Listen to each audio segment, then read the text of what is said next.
يا أيها الذين آمنوا إذا نودي للصلاة من يوم الجمعة فاسعوا إلى ذكر الله.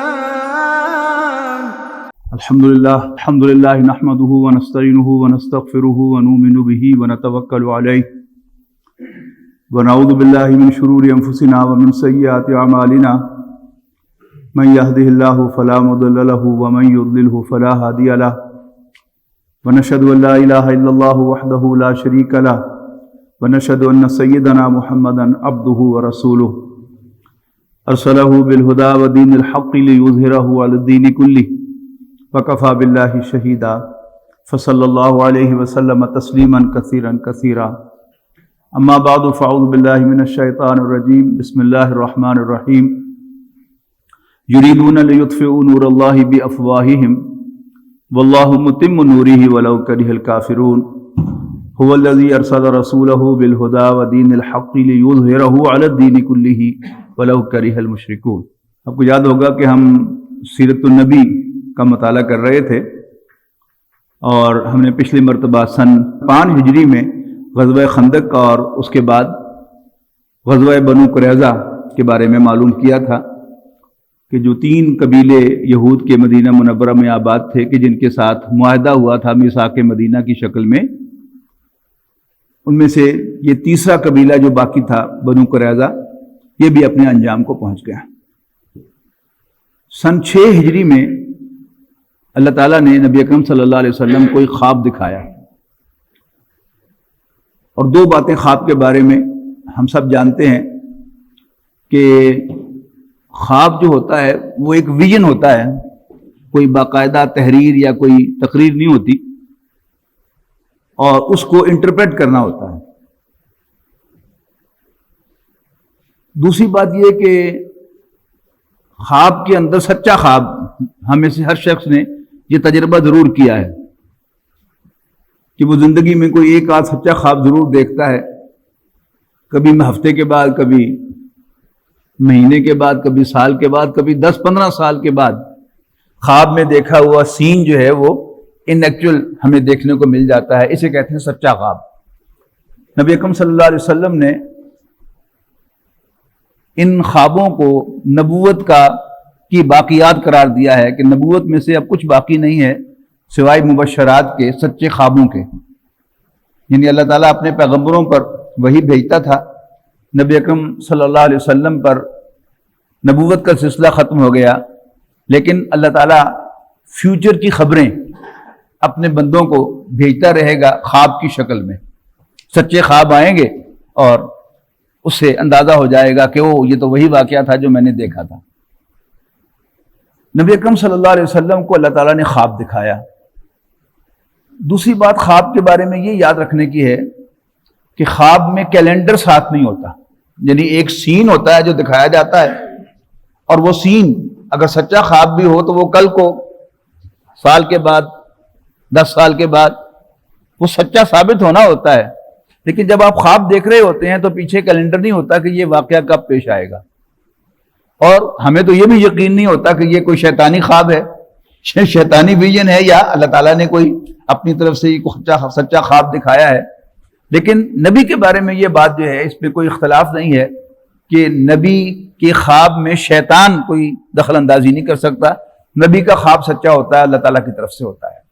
لہذا نبی اکرم صلی اللہ علیہ وسلم کو اللہ تعالیٰ نے جو خواب دکھایا وہ یہ تھا کہ آپ اپنے ساتھیوں کے ساتھ، صحابہ کے ساتھ خانہ کعبہ کا طواف کر رہے ہیں۔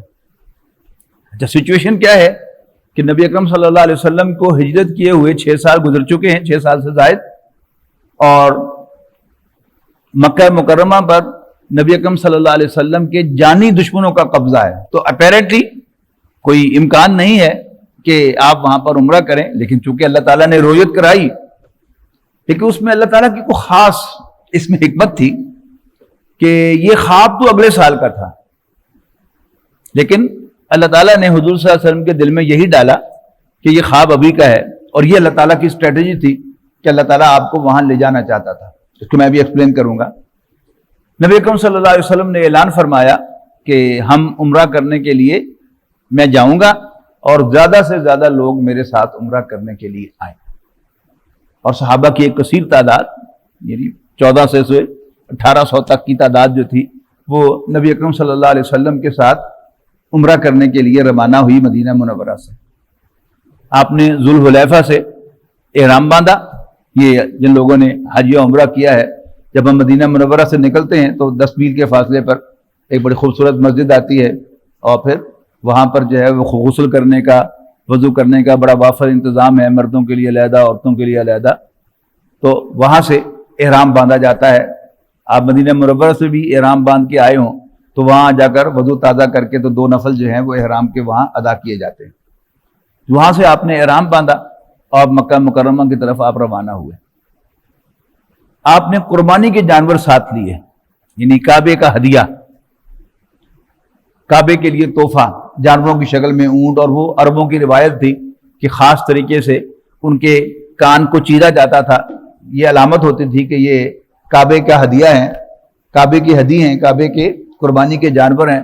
لہذا ان کو عرب میں کوئی ہاتھ نہیں لگاتا تھا، کوئی ان کا شکار کرنے کی کوشش نہیں کرتا تھا، کوئی انہیں نقصان نہیں پہنچاتا تھا. یہ ساری وہاں کی روایات تھیں. ان سب روایات کو پیش نظر رکھتے ہوئے نبی اکرم صلی اللہ علیہ وسلم نے پیش قدمی فرمائی. حدیبیہ کے مقام پر، یعنی مکہ مکرمہ سے باہر حدیبیہ کے مقام پر جا کر آپ نے پڑاؤ ڈالا اور حضرت عمر سے کہا کہ تم جاؤ اور نیگوشیٹ کر کے آؤ. ان کے بتاؤ کہ ہمارا لڑنے کا کوئی ارادہ نہیں ہے، ہم صرف عمرہ کرنے کے لیے آئے ہیں، عمرہ کر کے واپس چلے جائیں گے. حضرت عمر نے سجیسٹ کیا کہ عثمان کو بھیجیں، یعنی حضرت عثمان رضی اللہ تعالیٰ عنہ کو، کہ وہ کاروباری آدمی ہے تو وہ اچھا نیگوشیٹ کر سکتا ہے. اور جو کاروباری حضرات ہوتے ہیں ان کو پتہ ہے کہ نیگوشیشن کیسے کی جاتی ہے. یعنی کوئی دوسرا کوئی ہو تو وہ بڑی جلدی غصے میں آ کے کہے گا اچھا چل جاؤ، لیکن جو ٹپکل کاروباری آدمی ہے وہ ٹکا رہتا ہے. اس کی میں ایک مثال دیا کرتا ہوں کہ پرانی بات ہے، ابھی صادق مارکیٹ میں ہمارا آفس ہوا کرتا تھا انجمن خدام القرآن کا. تو ہماری مجلس منظمہ میں فیصلہ ہوا کہ ایک عربی کلاس منعقد کی جائے عشاء کے بعد اور اس کو ریکارڈ کیا جائے، ویڈیو ریکارڈنگ. ہمارے ساتھی انجمن کے فاؤنڈر ممبرز میں سے اور مجلس منظمہ کے رکن بھی تھے شیخ امین صاحب. تو میٹنگ کے بعد انہوں نے کہا کہ ڈاکٹر صاحب کل آنا میرے کو، وہ پانجا میرا ہے، وہ ویڈیو کا کام کرتا ہے، ان کو چلیں گے. میں پہنچ گیا ان کے گھر. تو گھر سے اٹھ کے تو ہم اس کی دکان پہ آ گئے. شہزاد اس کا نام تھا. تو اندر آؤ ماما جی، میرا تعارف کرایا انہوں نے. جی ماما کس طرح آئے؟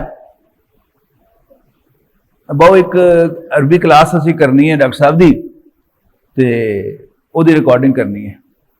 اس نے کہا جی کتنے سیگمنٹس ہوں گے؟ انہوں نے کہا جی 40 کلاسز ہوں گی. انہوں نے کہا جی بس 1000 روپے لینے اسی ایک کلاس کا ہمیں 40,000 روپے ہوئے. تو شیخ امین صاحب نے کہا نہیں باؤ نہیں، دین دا کام ہے، تو یہ حصہ پا یہ. اب وہ کہتا رہا کہ نہیں یہ وارج نہیں ماما یہ تو نہیں بالکل وارج. 1 گھنٹہ امین صاحب بیٹھے رہے اس کے پاس اور 10,000 روپے میں اس کو راضی کر کے ہم وہاں سے اٹھے.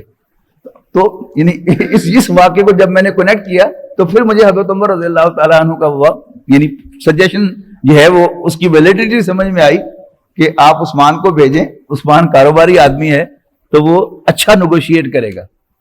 تو واقعی حضرت عثمان رضی اللہ تعالیٰ عنہ نے 3 دن وہاں قیام کیا اور بہرحال راضی کر کے ہی آئے.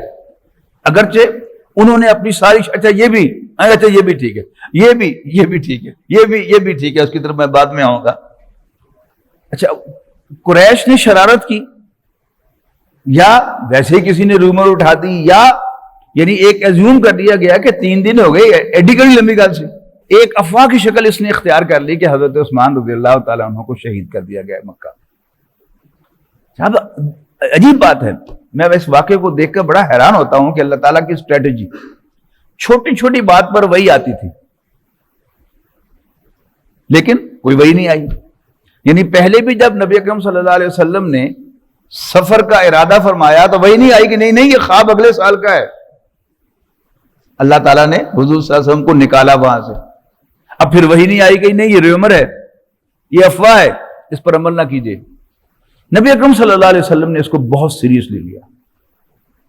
کہ عثمان میرے سفیر کی حیثیت سے گیا تھا نیگوشیٹ کرنے کے لیے، تو انہوں نے عثمان کو نہیں، مجھ پر حملہ کیا ہے، مجھے قتل کیا ہے۔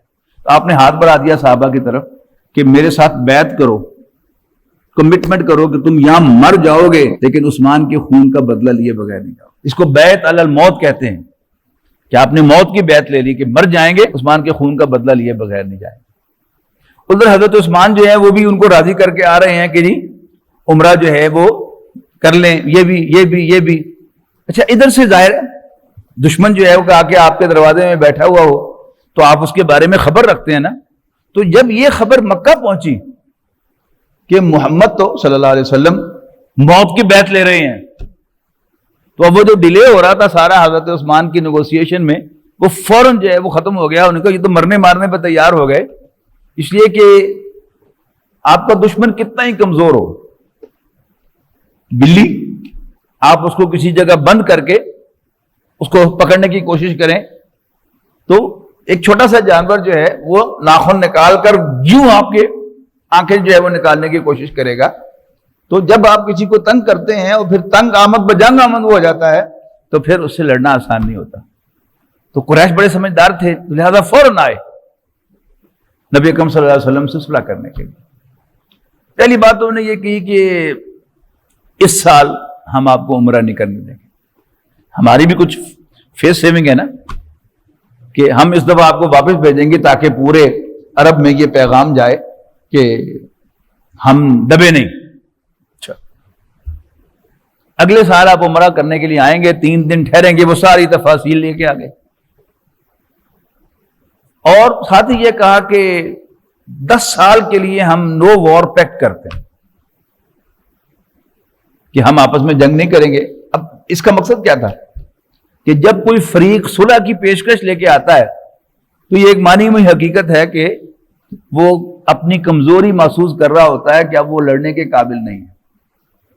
اب وہ بے شک جو مرضی باتیں بنائے، لیکن بہرحال یہ بات انڈرسٹوڈ ہوتی ہے، نبی اکرم صلی اللہ علیہ وسلم بھی انتہائی سمجھدار انسان تھے، سمجھ آپ کو بھی تھی، لیکن آپ نے مصلحتاً ان کی تمام شرائط کو قبول، اور وہ ساری شرائط جو تھی وہ دبانے والی تھی۔ اس میں سے ایک بڑی ایکسٹریم شرط یہ تھی، یعنی ان ایون شرائط تھی۔ ایک شرط یہ تھی کہ اگر کوئی مسلمان اسلام کو چھوڑ کر مکے جائے گا تو ہم اس کو واپس نہیں کریں گے، لیکن اگر کوئی کافر کفر کو چھوڑ کر اسلام میں آئے گا آپ کے پاس، نبی اکرم صلی اللہ علیہ وسلم کے پاس، تو آپ اسے واپس کر دیں گے، پابند ہوں گے کہ آپ اسے واپس کریں۔ تو نبی اکرم صلی اللہ علیہ وسلم نے یہ شرط بھی قبول کر لی۔ اس پر صحابہ کرام کو بہت طیش آیا کہ what's going on؟ حضرت عمر رضی اللہ تعالیٰ عنہ ساری عمر پچھتاتے رہے کہ میں نے حضور صلی اللہ علیہ وسلم سے بدتمیزی کیوں کی تھی، لیکن بہرحال وہ آئے، اللہ کے رسول کیا ہم حق پر نہیں ہیں؟ آپ نے فرمایا بلا بالکل حق پر ہیں، تو پھر ہم یہ پنجابی میں کہوں تو تھلے لگ کے صلح کیوں کر رہے ہیں؟ تو نبی صلی اللہ علیہ وسلم نے صبر کا مشورہ دیا، اس لیے کہ آپ کی ذرا وہ جو دور اندیشی تھی وہ بہت دور تک دیکھ رہی تھی۔ بہرحال جب بھی کوئی معاہدہ ہوتا ہے، معاہدے کا ایک دوسرا نام کہتا ہے گیو اینڈ ٹیک۔ آپ جتنا مرضی ٹیک کر لیں لیکن بہرحال آپ کو کچھ نہ کچھ دینا ضرور پڑتا ہے، تبھی معاہدہ ہوتا ہے۔ ایک چیز ان کو دینی پڑ گئی، وہ اس غلط فہمی کی بنیاد پر کہ کس قبیلے کی جرت ہوگی کہ وہ ہمارے خلاف نبی اکرم صلی اللہ علیہ وسلم کا ساتھ دے گا، محمد کا ساتھ دے گا۔ وہ شرط یہ تھی کہ عرب کا کوئی بھی قبیلہ آزاد ہوگا کہ وہ چاہے تو قریش کا الائی بن جائے، اتحادی بن جائے، یا محمد کا اتحادی بن جائے صلی اللہ علیہ وسلم۔ اچھا، پھر پہلے زبانی شرطیں طے ہوتی ہیں، پھر تحریر کی جاتی ہیں، تحریر کر کے وہ پڑھ کے سنائی جاتی ہیں، پھر دونوں پارٹیز اگری کرتی ہیں تو پھر اس پر دستخط ہوتے ہیں۔ حضرت علی رضی اللہ تعالیٰ عنہ اس کے لکھنے والے تھے۔ یہ شرطیں زبانی طے ہوئیں، پھر حضرت علی نے لکھی اور پھر پڑھی گئی سامنے۔ جب پڑھی گئی تو سب سے اوپر اس کے ہیڈنگ تھا کہ یہ معاہدہ محمد الرسول اللہ صلی اللہ علیہ وسلم اور قریش کے درمیان ہے۔ تو سہیل بن عمر، وہ نیگوشیشن کا بڑا ماسٹر تھا ان کے قبیلے میں، وہ آیا تھا نیگوشیٹ کرنے کے لیے۔ اس نے کہا اللہ، اگر ہم یہی مان لیں کہ محمد اللہ کے رسول ہیں تو پھر جھگڑے ختم ہو گیا۔ نو، یہاں لکھو محمد بن عبداللہ صلی اللہ علیہ وسلم۔ تو نبی اکرم صلی اللہ علیہ وسلم نے کہا ہاں یہ پوائنٹ ویلڈ ہے، حضرت علی سے کہا کہ علی یہ ایسے ہی لکھ دو جیسے وہ کہہ رہا ہے. تو حضرت علی نے بھی ایک قانونی نقطہ ریز کر دیا کہ یہ تو آپ کو اللہ کا رسول نہیں مانتے, میں تو مانتا ہوں, میں کیسے کاٹ سکتا ہوں. تو نبی اکرم صلی اللہ علیہ وسلم چونکہ یعنی جسے عام لٹریسی کہتے ہیں, لکھنا پڑھنا, آپ بالکل نہیں جانتے. تو آپ نے پوچھا حضرت علی سے قلم پکڑ کر, بتاؤ کہاں لکھا ہے رسول اللہ. آپ نے اس پر قلم پھیر دی اور کہا کہ لکھ دو محمد بن عبداللہ صلی اللہ علیہ وسلم. اچھا, اب یہ جو قریش کی غلط فہمی تھی کہ کون جو ہوگا جو ہمارے مقابلے میں اتحادی بنے گا, یعنی آپ آج سے 2-3 سال پہلے چلے جائیں کہ جب امریکہ سول سپریم پاور آن ارتھ تھا, یعنی روس کو اس نے ختم کر دیا تھا, یو ایس ایس آر کو, اور اب وہ سمجھتا تھا کہ میں ہوں دنیا کا چودھری. انڈیا اور پاکستان کو ایران کے ساتھ پائپ لائن کا معاہدہ بھی نہیں کرنے دیا اس نے. معلوم ہے نا آپ کو, یہ جو چودھریوں کی خاص بات ہوتی ہے, تو وہ بھی اپنے آپ کو چودھری سمجھتا تھا. اب تو حالات اچانک بدل گئے ہیں نا, ذرا 2-3 سال پہلے دیکھیں. تو قریش کی یہ ایزمپشن تھی کہ کوئی بھی عرب کا قبیلہ ہمارے مقابلے میں محمد کا ساتھ دے گا ہی نہیں صلی اللہ علیہ وسلم. لیکن جو ہی یہ معاہدہ ہوا تو ایک قبیلہ تھا بنو خزاعہ, اس کی دشمنی تھی ایک اور قبیلے کے ساتھ بنو بکر, جو پہلے سے الائی تھا قریش کا. تو فوراً بنو خزاعہ نے آگے بڑھ کر نبی اکرم صلی اللہ علیہ وسلم سے دوستی کر لی, ہاتھ بڑھایا کہ ہم آپ کے اتحادی ہیں. آپ نے قبول کر لیا. اب قریش کو بڑا وٹ آیا, اس پر بڑا غصہ آیا, جرأت تمہاری, ہم بتا دیں گے تمہیں. لیکن فوری طور پر کر نہیں کچھ سکتے تھے, قبول کرنا پڑا. یہ جب معاہدہ ہوا تو قرآن مجید نے اس معاہدے کو فتح مبین قرار دیا کہ نا. اب اللہ تعالیٰ کا فرمان جو ہے وہ تو دور, اللہ تعالیٰ تو لائے اس کے لیے تھا. یعنی آپ کے دل میں خواب کی یہ انٹرپریٹیشن ڈالنا کہ یہ ابھی جانا ہے, یہ بھی اللہ تعالیٰ کی طرف سے تھا. پھر اس افواہ جو غلط خبر تھی نبی اکرم صلی اللہ علیہ وسلم سے, ایکشن بھی اللہ تعالیٰ نے کروایا. اور پھر قریش کو لا کر سامنے بٹھایا ٹیبل پر. یہ اصل میں تھی ریکگنیشن نبی اکرم صلی اللہ علیہ وسلم کی, کہ جب بھی کسی کے ساتھ آپ ٹیبل پہ بیٹھنے کے تیار ہو جاتے ہیں تو آپ اس کی طاقت, اس کی حیثیت کو تسلیم کرتے ہیں. یعنی اب سے پہلے قریش نبی اکرم صلی اللہ علیہ وسلم کو یعنی بس ایک شخص مانتے تھے کہ جو ایک نظریہ لے کر پھر رہا ہے اور دنیا کو ڈرا دھمکا رہا ہے, لیکن ہمارے ہتھے چڑھے گا تو ہم اس کو مار دیں گے جان سے صلی اللہ علیہ وسلم, معاذ اللہ. لیکن اب کیا ہے, قریش نے نبی اکرم صلی اللہ علیہ وسلم کو ایک طاقت تسلیم کر لیا اور قریش ان کے سامنے آ کر معاہدے میں بیٹھ گئے. It was a great achievement. یعنی اب آج کے سینیریو میں اگر آپ دیکھیں گے نا, آپ کو سمجھ میں آئے گا کہ پاکستان نے ابھی تک اسرائیل کو ریکگنائز نہیں کیا. تو ہم لوگ جو عام خاص طور پر سائنس پڑھے ہوئے لوگ جو ہیں, ہمیں یہ جو سوشیولوجی کی باتیں ہوتی ہیں یہ ہمارے اوپر سے گزر جاتی ہیں, تو ہم یہ سمجھتے ہیں کہ کیا فرق پڑتا ہے اس سے. بہت فرق پڑتا ہے. اب آج کیا ہے, افغانستان کو امریکہ اور ویسٹ نہ خود ریکگنائز کر رہے ہیں اور نہ باقی دنیا کو ریکگنائز کرنے دے رہے ہیں. اب اونٹ کب کروٹ بدلے گا, دوسری کروٹ بیٹھے گا تو ایک دم تبدیلی آئے گی نا. لیکن ابھی فی الحال بہت سے ملک جو ہیں وہ ویٹ اینڈ سی کی پالیسی میں ہیں, چاہتے ہیں ریکگنائز کرنا, لیکن کوئی مصلحت, کوئی ذرا حالات کا رخ دیکھ کر وہ بھی فیصلہ کریں گے. لیکن یہ ہوتی ہے ریکگنیشن کی اہمیت. تو قرآن مجید میں بڑے واضح الفاظ میں سورہ فتح کے آغاز میں انا فتحنا لک فتحا مبینا, اے نبی صلی اللہ علیہ وسلم ہم نے آپ کو ایک واضح فتح عطا کر دیا. صرف فتح ہی نہیں, واضح فتح. اب معاہدہ ہو گیا, آپ واپس تشریف لے آئے. اگلے سال سن 7 ہجری میں نبی اکرم صلی اللہ علیہ وسلم نے وہ عمرہ قضا ادا فرمایا. سمجھتے ہیں نا, جب آپ کی نماز رہ جاتی ہے تو پھر آپ کو وہ قضا پڑھنی پڑتی ہے. اسی طرح اگر کوئی شخص عمرے کی نیت سے احرام باندھ لے اور پھر کسی وجہ سے وہ عمرہ نہ کر سکے, یا وہ حج کے لیے اس نے احرام باندھا, گیا, راستے میں کوئی ایسا حادثہ پیش آ گیا کہ وہ 9 تاریخ کو 9 ذی الحجہ کو عرفات میں نہیں پہنچ سکا تو حج تو نہیں ہوگا، اب اس کے ذمے ہوگی اس کی قضا۔ تو نبی اکرم صلی اللہ علیہ وسلم نے سن 7 ہجری میں عمرہ قضا ادا فرمایا۔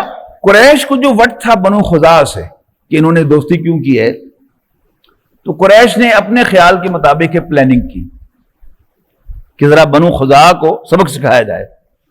تو انہوں نے بنو بکر سے کہا کہ تم رات کے اندھیرے میں ذرا بنو خزاعہ پر حملہ کرو، ہم بھی تمہاری مدد کریں گے۔ اب اوپنلی تو مدد نہیں کر سکتے تھے نا، اس لیے کہ معاہدہ تھا، رات کے اندھیرے میں حملہ کرو، ہم تمہاری مدد کریں۔ لیکن ظاہر بات ہے کہ پہچانے گئے کہ قریش بھی آئے تھے لڑنے کے لیے اور انہوں نے ان کی مدد کی تھی اور ان کے کچھ بندے مار دیے۔ اب بنو خزاعہ نبی اکرم صلی اللہ علیہ وسلم کی خدمت میں حاضر ہوئے فریاد لے کر کہ اللہ کے رسول، آپ کی دوستی ہمیں مہنگی پڑی ہے، آپ ہماری کیا داد رسی کریں گے؟ کیا آپ ہمیں خون بہا دلائیں گے؟ تو نبی اکرم صلی اللہ علیہ وسلم نے قریش کو پیغام بھیجا کہ تم نے یہ حرکت کی ہے، یہ نہیں پوچھا کہ تم نے کی کہ نہیں کی، صاف صاف کہا کہ تم نے یہ حرکت کی ہے، اب بتاؤ کہ تم خون بہا ادا کرو گے یا تم نے معاہدہ توڑ دیا۔ اب معاہدہ کے توڑنے کا مقصد کیا ہے کہ پھر جو نو وار پیکٹ تھا وہ ختم ہو گیا۔ تو فتح ہوتی ہے نا جب انسان کو، یا کوئی اچیومنٹ ہوتی ہے تو ایک خوشی ہوتی ہے، اس کی فتح کا نشہ ہوتا ہے۔ حضرت ابو سفیان رضی اللہ تعالیٰ عنہ جو بعد میں ایمان لائے، ہم ان کا عزت سے نام لیتے ہیں، لیکن اس وقت وہ ابو سفیان تھا قریش کا سردار، لیکن جو بدلہ لیا تھا بنو خزاعہ سے وہ ایک فتح، اس کا ایک نشہ تھا غالباً، کہ جس کی وجہ سے ہی واز ناٹ انسینسڈ، ورنہ وہ بہت سمجھدار آدمی، پہلے بھی ذکر ہو چکا ہے ان کا کہ اب مت ماری گئی ان کی، اللہ تعالیٰ کا پلاننگ تھی اللہ تعالیٰ کی۔ تو نبی اکرم صلی اللہ علیہ وسلم کے ایلچی کو ابو سفیان نے کہہ دیا، جاؤ کہہ دو محمد کو کہ ہم نے معاہدہ توڑ دیا۔ لیکن جب وہ نشہ ٹوٹا، ہوش آیا، تو ابو سفیان نے سوچا کیوں ہو، اب تو محمد بہت بڑی طاقت بن چکے ہیں، ہم تو اب ان سے لڑنے کی پوزیشن میں ہی نہیں۔ تو قریش کا بڑا سردار ابو سفیان چل کر مدینہ آیا، خود ایلچی نہیں بھیجا، چل کر آیا منتیں کرنے کے لیے کہ معاہدے کو ریوائیو کر لو۔ اور بڑا امیزنگ وہ معاملہ ہے کہ صحابہ کرام میں سے کسی نے بات ہی نہیں سنی ان کی۔ حضرت ابوبکر کے پاس گئے، انہوں نے دوسرا منہ کر لیا، حضرت عمر کے پاس گئے تو انہوں نے دوسرا منہ کر لیا، حضرت علی سوچا کہ یہ داماد ہیں تو شاید یہ کوئی انفلوئنس رکھتے ہو، انہوں نے بھی بات نہیں سنی۔ ان کی بیٹی ابو سفیان کی بیٹی حضرت ام حبیبہ رضی اللہ تعالیٰ عنہا، وہ رسول اللہ صلی اللہ علیہ وسلم کی اہلیہ ہیں، ان کے گھر چلے گئے، ان کے حجرے میں چلے گئے۔ وہاں تو جو ہوا وہ بہت اکیلا ہی کافی تھا کہ جب ظاہر اس وقت پلنگ اور چارپائیاں تو نہیں تھیں، نبی اکرم صلی اللہ علیہ وسلم کا زمینی بستر بچھا ہوا تھا، تو ابو سفیان وہاں بیٹھنے لگے، تو حضرت ام حبیبہ نے بستر لپیٹ دیا۔ تو ابو سفیان نے پوچھا کہ بیٹی میں اس بستر کے قابل نہیں تھا یا یہ بستر میرے قابل نہیں تھا؟ تو ابو سفیان کی بیٹی نے کہا کہ ابا جان، آپ اس بستر کے قابل نہیں تھے، اس لیے کہ آپ مشرک ہیں، ناپاک ہیں، نجس ہیں، اور یہ اللہ کے رسول کا بستر ہے۔ وہ پنجابی کہیے تھے جدوں ایڈی ہو جاوے تو طبیعت ادو ہی صاف ہو گئی ہونی ہے۔ لیکن بہرحال مسجد نبوی میں گئے ابو سفیان، میں سین دکھا دیا آپ کو کہ کسی نے بات نہیں سنی اور اپنا سب منہ لے کر واپس آ گئے۔ ہم کہاں پھر رہے ہیں؟ 7 ہجری میں۔ 8 ہجری میں نبی اکرم صلی اللہ علیہ وسلم نے مکہ مکرمہ پر چڑھائی کرنے کا پروگرام بنایا، صحابہ کے سامنے ڈسکلوز کیا اس انسٹرکشن کے ساتھ کہ اس کو عام نہیں کرنا کہ ہم مکہ مکرمہ پر چڑھائی کریں گے۔ وہاں ایک واقعہ ہوا، ضمنی طور پر بتا دوں کہ ایک بدری صحابی رضی اللہ تعالیٰ عنہ، حاتم بن ابی بلتا ان کا نام تھا، ان کی فیملی جو تھی مکہ مکرمہ میں تھی، انہوں نے ایک سیکرٹ لیٹر قریش کی طرف لکھ کر بھیجا کہ اللہ کے رسول تم پر چڑھائی کرنے کا پروگرام رکھتے ہیں. اب وہی آ گئی. اب اللہ تعالیٰ کی اسٹریٹجی ہے نا, کب وہی بھیجنی ہے کب نہیں بھیجنی. اب وہی آئی کہ فلاں جگہ پر ایک عورت مکہ مکرمہ کی طرف جا رہی ہے, اس کے پاس ایک خط ہے. تو نبی اکرم صلی اللہ علیہ وسلم نے حضرت علی اور ایک اور صحابی کو بھیجا کہ جاؤ فلاں جگہ پر ایک عورت ہے, اس کے پاس ایک خط ہے, وہ لے آؤ. تو دونوں پہنچے. حضرت علی نے اس سے کہا کہ تمہارے پاس خط ہے وہ دے دو. جیسے کپڑے جھاڑ کے کہتے ہیں نا, لا حول ولا قوت, میرے پاس تو کچھ بھی نہیں. حضرت علی نے کہا کہ مجھے خبر دی ہے اللہ کے رسول نے, جو سچی خبر ہے, جھوٹی نہیں ہو سکتی, شرافت سے دے دو ورنہ میں تمہاری تلاشی لوں گا. تو پھر اس نے اپنے بالوں کی جو میڈیاں ہوتی ہیں ان کے اندر رکھ کر اوپر سے میڈیاں کی ہوئی تھی, اور اس نے خط نکال کر دے دیا. خط لے کر حضرت علی مسجد نبوی میں حاضر ہوئے حضور صلی اللہ علیہ وسلم صحابہ کی محفل میں. تو خط کھول کے پڑھا گیا تو وہ حاتم بن ابی بلتہ کا تھا. حضرت عمر نے کہا اللہ کے رسول اجازت دیں تو میں اس منافق کی گردن اڑا دوں. ہم نے کہا نہیں نہیں نہیں, بدری ہے. اس لیے کہ بدر کے جو مجاہدین تھے ان کے اگلے پچھلے سارے گناہ اللہ تعالیٰ معاف کر چکا ہے. یہ نا اللہ تعالیٰ کے فیصلے پر یقین کہ اتنا بڑا بلنڈر ہوا ہے لیکن بدری ہے, اللہ تعالیٰ نے پہلے معاف کیا ہوا, اعلان کیا ہوا ہے کہ ان کے سارے گناہ معاف ہیں. تو اصل میں اللہ کے فیصلے پر یقین کہ اللہ نے معاف کر دیا ہے تو میں کون ہوں. یعنی یہ ہم اپنا جائزہ لینا تو اللہ اور اس کے رسول کے فیصلے جو ہیں وہ ہمیں ان میں بڑے کنسرنز ہوتے ہیں. بعض اوقات ہم بہت زیادہ سیانہ اپنے آپ کو سمجھتے ہیں, ان فیصلوں کو چیلنج کرتے ہیں. لیکن دیکھیے ذرا اللہ کے رسول کا معاملہ کہ بہت بڑا بلنڈر کیا اس نے لیکن بدری ہے. اللہ کہتا ہے کہ میں نے معاف کر دیا تو میں کون ہوں اس کو محاسبہ کرنے والا. بہرحال سن 8 ہجری رمضان میں نبی اکرم صلی اللہ علیہ وسلم نے مکہ مکرمہ پر چڑھائی کی. صحابہ کرام کی ایک بہت بڑی تعداد اس میں ساتھ تھی. قریش کو کانوں کان خبر نہیں ہوئی, اور نبی اکرم صلی اللہ علیہ وسلم اے مکہ مکرمہ سے باہر جا کر آپ نے پڑاؤ ڈالا. اور جب شام ہوئی تو صحابہ سے کہا کہ میکسیمم چراغ جلا دو تاکہ دور سے معلوم ہو, چلتے پھرتے آدمی کی نظر پڑے, یہ کون ہے, ادھر دیکھے ہے یہ کون ہے. وہی ہوا. ابو سفیان اب شہر سے باہر پھر رہے ہیں تو ورزش. تو اسی موقع پر پہلے حضرت عباس ایمان لائے, حضور صلی اللہ علیہ وسلم کے چچا. دل سے تو پہلے ہی وہ حضور کے ساتھ تھے لیکن ایک خاندانی مصلحت, قبیلے کا پریشر جس کی وجہ سے ابھی اعلان نہیں کیا تھا تو انہوں نے باقاعدہ اعلان کر دیا. پھر وہی لے کے آئے ابو سفیان کو نبی اکرم صلی اللہ علیہ وسلم کی خدمت میں, اور ابو سفیان نے بھی آ کر نبی اکرم صلی اللہ علیہ وسلم کے سامنے اعلان کر دیا کہ میں گواہی دیتا ہوں کہ اللہ کے سوا کوئی عبادت کے لائق نہیں ہے اور آپ اللہ کے رسول ہیں. مسلمان ہو گئے. تو نبی اکرم صلی اللہ علیہ وسلم نے ایک فوراً ان کا اعزاز کیا کہ مکہ مکرمہ میں داخل ہوتے ہوئے جو اعلان ہوا وہ یہ تھا کہ جو بھی ابو سفیان کے گھر میں داخل ہو جائے اس کو امان ہے, جو بھی کعبے میں داخل ہو جائے اسے امان ہے, جو اپنے گھر کے دروازے بند کر لے اندر سے اسے بھی امان ہے. یعنی مقصد کیا تھا کہ ان کو مارنا تو مقصد ہی نہیں تھا, بس ان کا سرنڈر کر دینا یہی مطلوب تھا.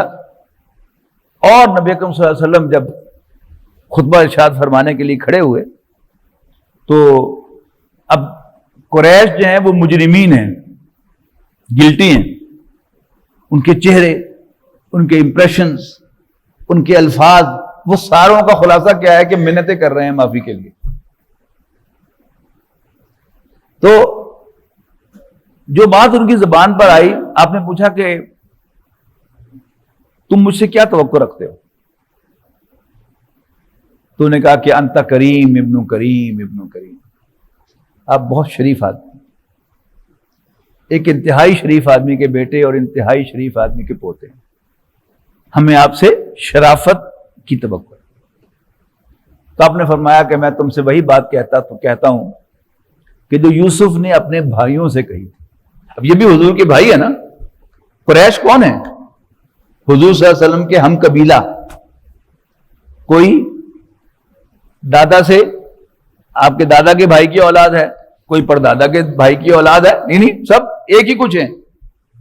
تو میں تم سے وہی بات کہتا ہوں جو یوسف نے اپنے بھائیوں سے کہی تھی کہ لا تثریب علیکم اليوم، آج تم پر کوئی گناہ نہیں ہے، تمہارے اوپر کوئی جرم نہیں ہے، انتم الطلقاء، تم سب آزاد ہو۔ تو مکہ مکرمہ ود لیسٹ بلڈ شیڈ، صرف ایک یعنی 8 طرف سے نبی اکرم صلی اللہ علیہ وسلم اور صحابہ کرام داخل ہوئے ہیں، اور صرف ایک سائڈ جو تھی جس میں کمانڈ کر رہے تھے حضرت خالد بن ولید رضی اللہ تعالیٰ عنہ، وہاں تھوڑی سی جھڑپ ہوئی ہے اور ایک کافر جو ہے وہ قتل ہوا ہے، باقی تمام سرنڈر، ٹوٹل سرنڈر تھا، اور نبی اکرم صلی اللہ علیہ وسلم سر جھکائے ہوئے۔ یہ فرق ہوتا ہے نا کہ جو فاتحانہ انداز ہوتا ہے وہ گردن اٹھا کر اور ہاتھ اونچے کر کے ہوتا ہے، لیکن نبی اکرم صلی اللہ علیہ وسلم سر جھکائے ہوئے اللہ تعالیٰ کا شکر ادا کرتے ہوئے مکہ مکرمہ میں داخل ہوئے اور مسجد حرام میں پہنچے، اور آپ نے سارے بت توڑے سب سے پہلے، اور پھر آپ نے وہ خطاب فرمایا ہے اور سب کو آپ نے آزاد کر دیا ہے، اور سب کا جرم عام معافی کا اعلان کر دیا آج کی زبان میں۔ اس کے بعد پھر جو قریب قریب کے قبائل ہیں ان میں سے کچھ قبائل نے ریزسٹ کیا ہے، غزوہ حنین ہوا ہے، وہاں تھوڑی سی پہلے سیٹ بیک پہنچا ہے، لیکن اس کے بعد وہ بھی فتح ہو گیا۔ اور پھر اس کے بعد اس سال یعنی یہ 8 ہجری جا رہا ہے، رمضان میں فتح مکہ ہوئی ہے، اور اس کے 2-3 ماہ کے بعد حج تھا، یعنی شوال، ذوالقعدہ اور پھر ذی الحج ہے، 2 ماہ کے بعد۔ تو نبی اکرم صلی اللہ علیہ وسلم نے مصلحتاً حج کے نظام کو نہیں چھیڑا، تو سن 8 ہجری کا حج قریش کے زیر انتظام ہوا، مشرکین کے زیر انتظام ہوا، البتہ مسلمانوں نے اور مشرکین نے اکٹھے حج کیا۔ اگلے سال یعنی سن 9 ہجری میں نبی اکرم صلی اللہ علیہ وسلم نے حج کا انتظام اپنے ہاتھ میں لے لیا، لیکن آپ خود حج کے لیے تشریف نہیں لے کے گئے، بلکہ حضرت ابوبکر رضی اللہ تعالیٰ عنہ کو آپ نے امیر حج بنایا اور ان کی قیادت میں حج ڈیلیگیشن روانہ کیا۔ اس ڈیلیگیشن کے روانہ ہونے کے بعد سورہ توبہ نازل ہو گئی، اور اس میں اعلان کر دیا گیا کہ 4 ماہ کی مہلت ہے قریش کو، اس کے بعد پھر کسی مشرک کو، کسی غیر مسلم کو حرم میں آنے کی اجازت نہیں ہوگی، عرب کے سرزمین سے نکل جاؤ، پورا عرب، اب یہاں اللہ کا دین غالب ہوگا، یا مسلمان ہو جاؤ یا چھوڑ دو یا لڑائی کر لو، مقابلے میں آ جاؤ۔ تو حضرت علی رضی اللہ تعالیٰ عنہ کو نبی اکرم صلی اللہ علیہ وسلم نے پیچھے سے بھیجا کہ جاؤ حج کے موقع پر یہ آیات پڑھ کر سنا دو میری طرف سے۔ تو وہ اعلان ہو گیا، 4 مہینے کی مہلت ہو گئی۔ اب آئیے سن 10 ہجری اس کا حج آ گیا، تو اس میں نبی اکرم صلی اللہ علیہ وسلم خود حج کے لیے تشریف لے گئے۔ یہ حجۃ الوداع کہلاتا ہے، نبی اکرم صلی اللہ علیہ وسلم کا آخری حج۔ اس موقع پر نبی اکرم صلی اللہ علیہ وسلم نے بہت سے خطبات ارشاد فرمائے۔ ایک تو عین میدان عرفات میں اونٹنی پر سوار ہو کر آپ نے خطبہ دیا ہے، غالباً وہی عام جو معروف خطبہ حجۃ الوداع ہے وہی ہے۔ پھر آپ نے مینا میں بھی خطاب فرمایا ہے، پھر آتے ہوئے بھی خطاب فرمایا ہے، اس لیے کہ جو آپ نے وہاں پر بات کہی تھی کہ شاید اس مقام پر پھر ہماری ملاقات نہ ہو۔ صحابہ بھی سمجھ گئے کہ نبی اکرم صلی اللہ علیہ وسلم اب ہمیں چھوڑنے والے ہیں، اور نبی اکرم صلی اللہ علیہ وسلم کو بھی احساس تھا کہ اب میں جانے والا ہوں۔ تو جیسے وہ آخری انسٹرکشنز ہوتی ہیں وہ آپ بار بار دے رہے تھے۔ اس کے بعد پھر آپ نے مسجد نبوی میں آ کر ایک خطبہ دیا ہے۔ حضرت ارباز رضی اللہ تعالیٰ عنہ اس کے راوی ہیں، وہ فرماتے ہیں کہ ایک دن نبی اکرم صلی اللہ علیہ وسلم نے بڑا بلیغ واعظ فرمایا جس سے دل دہل گئے اور آنکھیں ڈبا گئیں۔ تو ہم نے عرض کی اللہ کے رسول کانہا موعظۃ مودعۃ، ایسا معلوم ہوتا ہے کہ یہ آپ کا الوداعی واعظ ہے، تو پھر آپ ہمیں کچھ نصیحت فرمائیں۔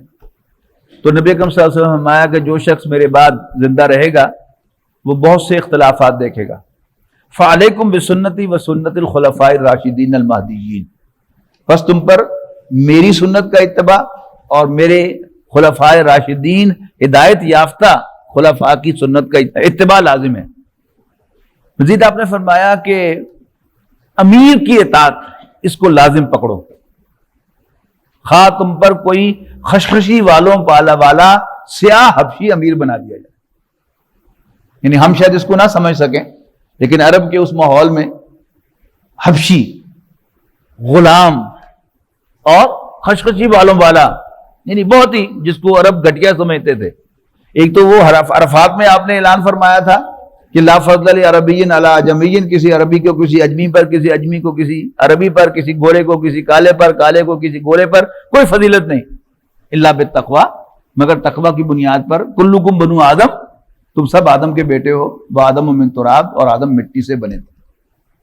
اب پھر کہا کہ امیر، خواہ تم پر خشخشی بالوں والا کوئی حبشی غلام امیر بنا دیا جائے تو اس کی اطاعت کو بھی لازم پکڑو۔ یہ کیا ہے؟ ڈسپلن۔ اور ہمارے دین نے ہمیں یہاں تک ڈسپلن سکھایا اور اس کی پریکٹس کروائی ہے کہ جس کو اپنا امام بنا لو اور اس کے پیچھے نیت باندھ لو، اب وہ غلطی بھی کرے تو اس کے ساتھ غلطی کرو۔ اس کی میں مثال دوں گا کہ اگر 4 رکعتوں کی نماز ہو تو دوسری رکعت میں قاعدہ کیا جاتا ہے اور تشہد پڑھا جاتا ہے۔ آپ کا امام بھول گیا تشہد کرنا، اس نے سجدے سے سر اٹھایا اور سیدھا کھڑا ہو گیا۔ آپ کو یاد ہے کہ یہاں بیٹھنا تھا، اب آپ کے سامنے 2 آپشنز آ گئی نا، ایک نبی اکرم صلی اللہ علیہ وسلم کے بتائے ہوئے طریقے کے مطابق نماز پڑھنا، اور دوسرا بھولے ہوئے امام کی پیروی کرنا۔ لیکن اب آپ پر لازم کیا ہے؟ امام کی پیروی کرو، اور امام کے ساتھ سجدہ سہو کر کے اپنی نماز کو مکمل کرو۔ اگر آپ چاہیں گے کہ چلو امام تو بھول گیا، میں فٹافٹ اتحیات پڑھ کے کھڑا ہو جاؤں، تو آپ کی نماز ٹوٹ جائے گی۔ یہ کیا ہے؟ یہ ڈسپلن ہے کہ کسی بھی آرگنائزیشن میں جو اطاعت ہوتی ہے امیر کی، کسی بھی آرگنائزیشن میں جو اوبیڈینس ہے باس کی، وہ اس کا مین آرگنائزیشنل سٹرکچر ہے۔ کسی بھی ادارے کے جو سروس رولز ہیں آپ ان کو پڑھ کے دیکھیں تو اس میں پہلا رول کیا ہے؟ Boss is always right. پھر 2 رول کے بعد پھر refer to the first rule, وہ کیا ہے؟ Boss is always right. یعنی جب باس کوئی ایسی حرکت کر دے کہ جو بالکل ہی اس ادارے کے خلاف ہو، پھر بھی سبارڈینیٹ کو اجازت ہے کہ وہ ہائر اتھارٹیز کے ساتھ رابطہ کر کے کرے کہ یہ کام یہ کر رہا ہے، لیکن ڈس اوبیڈینس کی پھر بھی براہ راست اجازت نہیں ہے۔ تو نبی کریم صلی اللہ علیہ وسلم کی جو پارٹنگ انسٹرکشنز ہیں ان میں سے ایک انسٹرکشن کیا ہے؟ امیر کی اطاعت کرو ہر حال میں۔